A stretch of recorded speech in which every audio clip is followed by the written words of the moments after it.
Le péché du pape contre l'Afrique. Le trio des Écritures et textes qui constituent le socle des tragédies et malheurs de l'Afrique et des Africains depuis le XVe siècle jusqu'à nos jours sont la bulle papale du 8 janvier 1454, le Code noir du roi Soleil, Louis XIV, de 1685, l'acte de conférence africaine de Berlin de 1885. Ces bulles, textes et lois régissent le destin des Africains en Afrique et dans la diaspora. Le pape lègue l'Afrique et les Africains à l'Europe chrétienne. Tous les esclaves qui seront dans nos îles seront baptisés et instruits dans la religion catholique, apostolique et romaine. Enjoignant aux habitants qui achèteront des nègres nouvellement arrivés d'en avertir les gouverneurs et intendants des dites îles d'un huitaine au plus tard, à peine d'amende arbitraire, lesquels donneront les ordres nécessaires pour les faire instruire et baptiser dans le temps convenable. Le Code noir. Dieu offre l'Afrique à l'Europe, prenez-la. Victor Hugo. Texte intégral de la bulle du pape. Si après l'intégralité de la bulle pontificale du 8 janvier 1454, bulle du pape Nicolas V, de son vrai nom Tommaso Paracelsi, qui exhorte les Européens à l'esclavage, à l'asservissement et à la déportation des Africains vers les îles ibériques afin de les évangéliser. Nicolas évêque, serviteur des serviteurs de Dieu, pour perpétuelle mémoire. Le pontife romain, successeur de Saint-Pierre et vicaire de Jésus-Christ, portant un regard paternel sur toutes les régions du monde et l'état des nations qui y vivent, recherchant et désirant le salut de tout homme, ordonne et décide, après mûre délibération, les mesures salutaires qui lui semblent devoir être agréables à la divine majesté et grâce auxquelles il pourra ramener à l'unique bercail du Seigneur les brebis à lui conviées par la divine providence, leur acquérir la récompense du bonheur éternel et obtenir à leurs âmes le pardon. Toutes choses qui, croyons-nous, se feront, Dieu aidant, d'autant plus sûrement que nous aurons comblé de dignes faveurs et de grâces spéciales ces rois et princes catholiques dont nous savons, le fait est connu de tous, que, comme d'intrépides athlètes de la foi chrétienne, non seulement ils repriment la barbarie des Sarrasins et des autres infidèles, ennemis du nom du Christ, mais encore, pour la défense et l'accroissement de la foi, soumettent ces infidèles eux-mêmes avec leurs croyances et territoires, jusque dans des contrées fort éloignées et de nous inconnus, ne s'épargnant pour se faire ni travaux ni dépenses. Munis de ces privilèges, ces rois et princes catholiques, qui subissent toutes sortes de préjudices, seront davantage animés à poursuivre une œuvre si salutaire et si louable.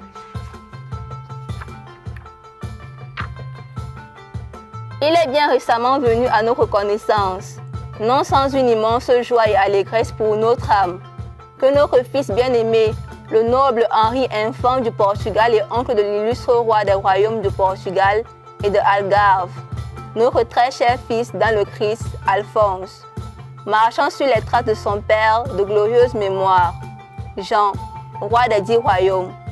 tout embrasé de zèle pour le salut des âmes et animé de l'ardeur de la foi,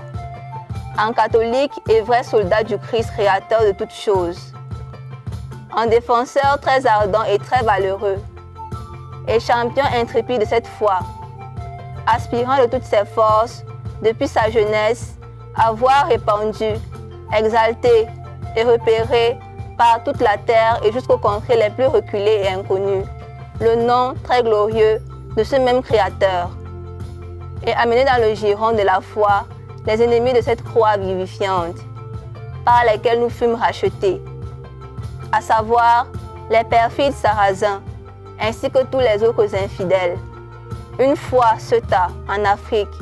jointe à sa couronne par le roi Jean, à savoir, lui enfant, au nom du dit roi,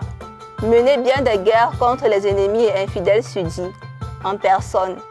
à grande fatigue et à grands frais, exposant au plus grand péril et dommages ses biens comme ses gens, subissant la perte de nombre de ses sujets,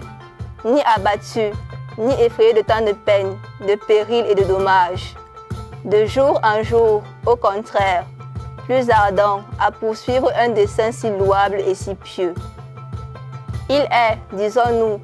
venu à notre connaissance que ce prince a ouvert aux chrétiens l'accès d'îles isolées au milieu de l'océan et y a fait établir et élever des églises et autres saints lieux afin qu'il fût célébré le culte divin. Grâce à l'action et un zèle digne d'éloge de l'enfant, les indigènes habitant les différentes îles situées dans cette mer accédèrent en foule à la connaissance du vrai Dieu et reçurent le saint baptême, à la louange et à la gloire de Dieu, pour le salut de bien des âmes, la propagation de la foi orthodoxe et l'accroissement du culte divin. En outre, l'enfant ayant appris que jamais, du moins de mémoire d'homme, on avait encore navigué sur cet océan en direction des contrées méridionales ou orientales et qu'il nous était, à nous occidentaux, à ce point inconnu, que nous n'avions aucune notion certaine des peuples qui habitent ces régions. Il pensa qu'il témoignerait excellemment à Dieu sa différence si, grâce à son action et à son zèle, la mer qui conduit aux Indiens était ouverte à la navigation, si par là il était possible d'entrer en relation avec eux et de les inciter à soutenir les chrétiens contre les Sarrasins et autres tels ennemis de la foi. De soumettre aussitôt quelques peuples païens qui vivent au milieu d'eux et sont infectés de la doctrine de l'abominable Mahomet. De leur prêcher et de faire prêcher le très seul nom du Christ qu'ils ignorent. C'est ainsi que, toujours appuyé par l'autorité royale depuis 25 ans et presque chaque année, il ne cesse d'envoyer des troupes recrutées parmi les populations des royaumes de Portugal et d'Algarve, afin d'explorer sur des vaisseaux très rapides appelés caravelles, sans ménager leur peine, au milieu des périls et à grands frais. Cette mer et les provinces maritimes qui regardent vers le sud et le pôle antarctique. Tant et si bien qu'après avoir parcouru et exploré en flotte nombreuse ces mers, leurs ports et leurs îles, ces vaisseaux touchèrent enfin la province de Guinée. Après avoir pris possession de quelques îles, ports et mers voisins de cette province, faisant voile plus avant, ils parvinrent à l'embouchure d'un grand fleuve qui passe communément pour être le Nil, l'Ouganda. Quelques années durant, au nom du roi Alphonse et de l'Infant, l'on guerroya contre les peuples de ces contrées. Plusieurs îles de ces parages furent conquises à cette occasion et pacifiées, furent adjointes à leur possession. Elles en font aujourd'hui partie, ainsi que la mer qui les baigne. Par la suite, beaucoup de Guinéens et d'autres Noirs qui avaient été capturés, certains aussi échangés contre des marchandises non prohibées ou achetés sous quelques autres contrats de vente réguliers, furent envoyés dans les 10 royaumes. Là, un grand nombre d'entre eux se convertirent à la foi catholique et l'on peut espérer de la clémence divine que, si un tel progrès se confirme chez eux, leurs peuples eux-mêmes se convertissent à la foi, ou du moins, que les âmes de beaucoup seront gagnées au Christ. Bien que le roi et l'enfant, ces princes qui, au prix d'innombrables et énormes périls, travaux et dépenses, au prix qui plus est de la perte de temps de leurs sujets, dont bon nombre laissèrent la vie là-bas, fort seulement de l'appui des 10 sujets, firent explorer ces provinces et se rendirent maîtres et possesseurs,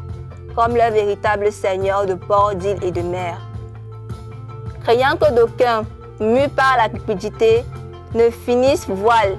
vers ces régions et désireux de s'arroger l'achèvement, le bénéfice et la gloire d'une telle œuvre, ou du moins de l'entraver et à cette fin, soit esprit de lucre, soit malice, ne transportassent ou ne fissent passer aux infidèles de fer des armes, du bois de construction et d'autres marchandises qu'il est défendu de leur fournir, pour qu'encore ils ne les initiassent à la navigation, ce qui ferait d'eux, pour ces princes, des ennemis plus puissants et plus redoutables, et entraverait, voire interromprait tout à fait le développement de leur entreprise, par quoi Dieu serait grandement offensé et la chrétienté toute entière couverte d'opprobre. Bien que donc le roi et l'enfant aient promulgué, afin de prévenir de tels abus et pour la sauvegarde de leurs droits et possessions, une ordonnance faisant défense à tous, sous peine des châtiments les plus graves, de prétendre sinon, avec leur équipage et leurs navires, après paiement de taxes déterminées et, de plus, autorisation expresse obtenue auparavant du roi et de l'enfant,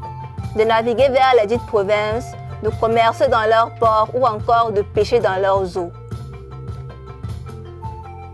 Comme cependant, il pourrait se faire avec le temps que des sujets d'autres royaumes ou d'autres nations, poussés par l'envie, la malice ou la cupidité, se permettent, contre l'interdiction sudite et sans acquitter les taxes, d'aller dans les dites provinces pour s'y livrer dans leurs ports, dans leurs îles et sur leurs mers, devenue la priorité de ces princes, à la navigation, au commerce, à la pêche, et qu'ils pourraient vraisemblablement s'en suivre et ne manqueraient pas de s'en suivre entre le roi Alphonse et l'enfant, qui ne saurait nullement souffrir qu'on se moquât d'eux en ces affaires. Et les dix audacieux bien des haines, des rancœurs, des dissensions, des guerres et des scandales, où Dieu serait grandement offensé et les âmes mises en péril. Considérant attentivement toutes ces questions,